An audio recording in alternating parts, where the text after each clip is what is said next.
اس زمانے میں لوگ سائنس پڑھتے ہیں، قرآن نہیں پڑھتے، سائنس پڑھتے ہیں، قرآن نہیں پڑھتے۔ اگر قرآن پڑھیں تو سمجھ میں آئے گا کہ کائنات میں جو بھی ذرہ حرکت کرتا ہے اللہ کے امر سے حرکت کرتا ہے۔ سائنس پڑھتے ہیں، یوں کہتے ہیں کہ اگر کائنات میں یوں ہوگا تو پھر یوں ہوگا، سورج گرہن ہوگا، یہ سائنس والے بتائیں گے سورج گرہن کیوں ہوتا ہے، چاند گرہن ہوگا، سائنسداں بتا دیں گے چاند گرہن کیوں ہوتا ہے، زلزلے آئیں گے، تمہارے کالج میں نہیں پڑھایا جائے گا کہ زلزلے زنا سے آتے ہیں، تمہارے کالج میں پڑھایا جائے گا کہ زلزلے زمین کے نظام کے ان وجوہات کی وجہ سے، ان نظام کی وجہ سے زلزلے آتے ہیں۔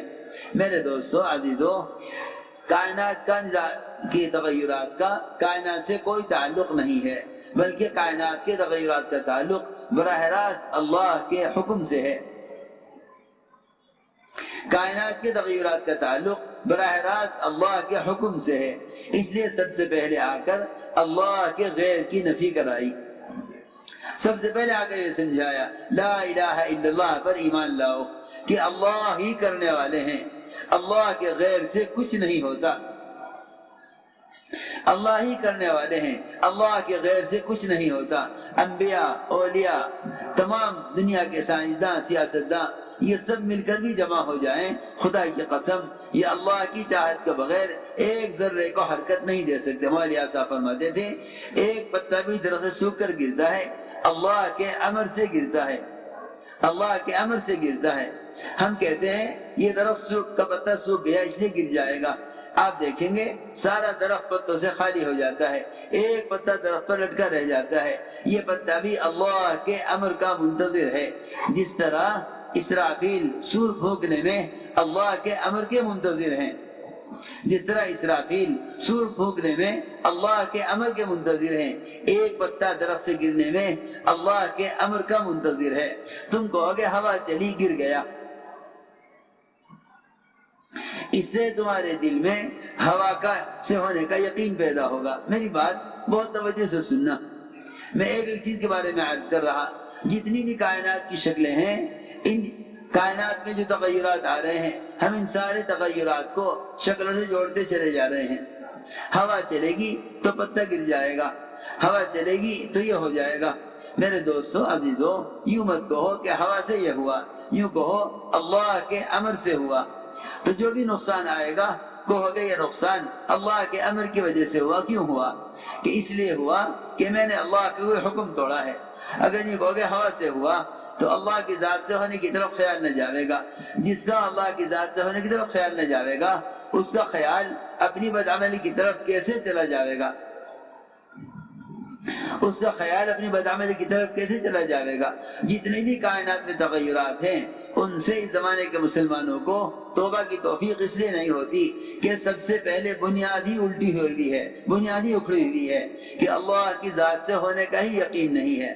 اس لیے میں نے عرض کیا کہ سارے انبیاء، اولیاء، سارے صحابہ، تابعین، سارے کے سارے جمع ہو کر اگر ایک پتے کو حرکت دینا چاہیں اللہ کے امر کے بغیر دے نہیں سکتے، کیونکہ اللہ جو چاہتے ہیں وہ کرتے ہیں۔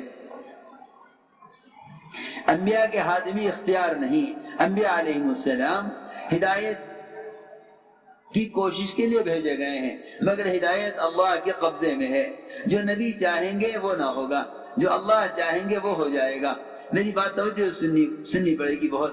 ہم کہتے ہیں حکومت چاہے گی تو ہو جائے گا، اگر یہ وزیر چاہے گا تو ہو جائے گا، اگر ہمارے میوات کے سرپنچ جمع ہو کر چاہنے تو ہو جائے گا۔ حالانکہ محمد صلی اللہ علیہ وسلم یہ چاہتے تھے، محمد صلی اللہ علیہ وسلم یہ چاہتے تھے کہ ابو طالب کو ہدایت ہو جاوے، ابو جہل کو ہدایت ہو جاوے، اور حضرت حمزہ سگے چچا ان کے قاتل کو کوئی قتل کر دے۔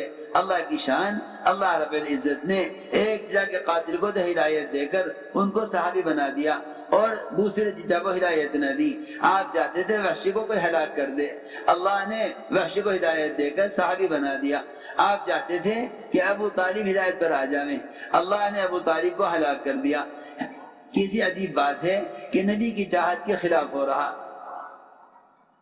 نبی کی چاہت کے خلاف ہو رہا، اس لیے تاکہ لوگ یہ نہ سمجھے کہ نبی کے چاہنے سے ہوتا ہے، بلکہ سمجھ میں آ جائے کہ اللہ کے ہی کرنے سے ہوتا ہے۔ آپ دیکھیں قدم قدم پر محمد صلی اللہ علیہ وسلم اور انبیاء علیہ السلام کو ہر قدم پر مجبور اور پریشان نظر آئیں گے، تاکہ یہ بات ثابت ہو جائے کہ نبی اپنے چاہنے سے کچھ نہیں کر سکتے۔ ارے میرے دوستو عزیزو، جب انبیاء کے چاہنے سے نہیں ہو سکتا جو اللہ کے اتنے قریب ہیں، تو اولیاء کے چاہنے سے کیسے ہو جائے گا؟ حکام کے چاہنے سے کیسے ہو جائے گا؟ تمہارے چودھریوں کے، سرپنچوں کے چاہنے سے کیسے ہو جائے گا؟ جب تک اللہ نے چاہیں گے اس وقت تک کچھ نہ ہوگا۔ جب تک مسلمان کے دل میں یہ یقین نہ پیدا ہو جائے کہ اللہ کے غیر سے نہیں ہوتا، اس وقت تک فرائض کی طرف قدم نہ اٹھے گا، نماز کی طرف قدم نہ اٹھے گا۔ اس کو فرائض سے روکا ہوا ہے کہ پہلے حکومت سے پوچھ لوں کیا کہہ رہی۔ اگر ایک گاہک دکان پر آ گیا، یہ اس گاہک کی وجہ سے آمدنی کا یقین کر کے، اس گاہک کی وجہ سے آمدنی کا یقین کر کے نماز کو ضائع کر دے گا۔ اللہ کا حکم نماز اس لیے ضائع ہوا کہ گاہک سے آمدنی کے آنے کا یقین ہو گیا۔ بس میں یہ کہنا چاہتا ہوں، اگر یہ کہو کہ نہیں اللہ سے ہوتا ہے تو نماز ضائع نہ ہوگی۔ جتنے بھی احکام مسلمان ضائع کر رہا ہے، اللہ کے غیر سے ہونے کے یقین پر ضائع کر رہا۔ میرے دوستو، بزرگوں، عزیزوں، میں یہ سمجھانا چاہتا تھا، جتنے بھی نظام کائنات ہے، یہ سارا کا سارا ہر آن، ہر لمحے اللہ کے قبضے میں ہے، ہر وقت اللہ کے قبضے میں ہے۔ اللہ تعالیٰ سے اللہ کے احکام اپنی چاہت کے مطابق پورا کرانے کے لیے سب سے بنیادی قدم یہ ہے کہ اللہ کے اوامر کو پورا کرنے پر آ جاؤ۔ دو کام کر لو، ایک تو یہ کہو کہ اللہ سے ہوتا ہے، پھر یوں نہ کہو کہ اللہ نے جو اسباب بنائے ہیں ان اسباب سے ہوتا ہے۔ یوں بھی مت کہنا کہ اسباب نہ کریں گے اللہ کریں گے، یہ کہنا بھی اللہ کی قدرت کا انکار کر دینا ہے۔ یوں کہنا کہ اللہ کریں گے اسباب میں کریں گے، یہ کہنا بھی قدرت کا انکار کرنا ہے۔ یوں کہو اللہ کریں گے اپنی قدرت سے کریں گے، لیکن ان کی قدرت موافق ہے ان کے احکام کے ساتھ، اسباب کے ساتھ قدرت موافق نہیں ہے۔